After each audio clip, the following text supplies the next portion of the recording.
So, CP15 versus CP35.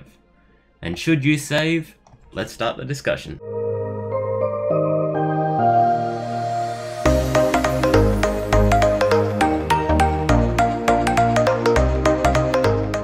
So for some of you newbies out there who don't know what CP is, it stands for command points, and basically get them from gear such as weapons and armor and use them to equip passive abilities. The more CP you have, the more passives you can equip, the more powerful you become, and later on the passives become more expensive depending how powerful they actually are. I think a lot of people actually need to realize, in order to complete very difficult content later on in the game, missions and quests, you may want to consider fully limit bursting both CP15 and CP35 weapons for a character to get both passive abilities.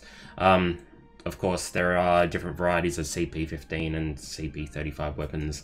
Anyway, so eventually, to make your life easier, you may want both or even more than that, which is why I made a video very early on doing Dissidia videos about re-rolling, because you may want to consider re-rolling to get the weapons that you want, which have better passive abilities. But the problem is, in the later game, it's all dependent on RNG, let's face it. I think a lot of people actually really need to think to themselves, is the CP15 passive ability worth it in the long run? Because the longer you play the game, the more chance you're going to get duplicates of the same weapon anyway. For example, so looking at an Astral Rod right now, we all know what it does. It gives the Asuna AoE. So maxing that out, you would have a huge advantage in the game when versing Marlboros and all those other difficult enemies which give you debuffs, which can be really annoying, especially to your whole party. As for a CP35 weapon, it turns Cheer into an AoE ability and of course grants bravery to all allies, improves the effects of Faith's protection and other buffs on top of that. But I'm not discussing that relic per se. I'm trying to say that her CP35 weapon isn't necessarily better. Neither is a CP35. However, it's both used for different utilities, which can be a key part of your strategy. So of course there are going to be negatives. I asked for my Discord's opinions just to get their say as well, and I got a wide variety of opinions as well, which is really good. So Elza mentions that CP35 weapons are of course weaker than 35, hence why you're only going to be chasing them for passives anyway. I'm going to mention this a little bit later on as well.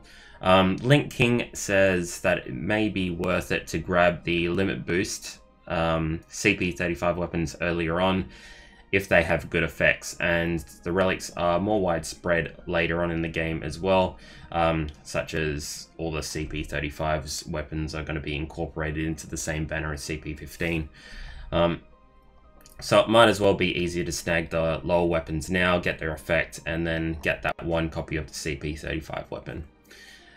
Which is kind of funny, because when the Buster Sword came out, everyone wanted to max that out first, which is a pretty silly decision, as you're supposed to kind of do it the other way around. You're supposed to max out the organics so you can actually use the CP35 Buster Sword. So that was kind of interesting to me, but I don't think everyone knew the passive ability mechanic. And finally, Sneak, I think that's how you say his name, makes a good points for newer players, mentioning that CP35 weapons are weaker than CP15 weapons in stats until around level 30 to level 35, which is something to consider when leveling up your weapons, because well, let's admit it, it's a hassling job to level up weapons and armor right now, and it can be a very grinding task, as a lot of you guys already know. So just concluding, guys, with CP70s actually in the game already in Japan, there's going to be more and more arguments, when in actuality it's pretty pointless, as there's going to always be high stated weapons to grab, and you're always going to be wanting the previous abilities to give you that edge.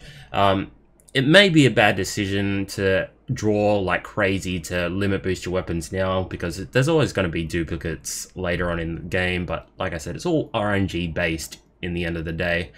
In my opinion, you should always have gems up your sleeve, and to be able to enjoy the game, spending on a few multis here and there for your characters you actually like, and the weapons where passives are actually worth gunning for.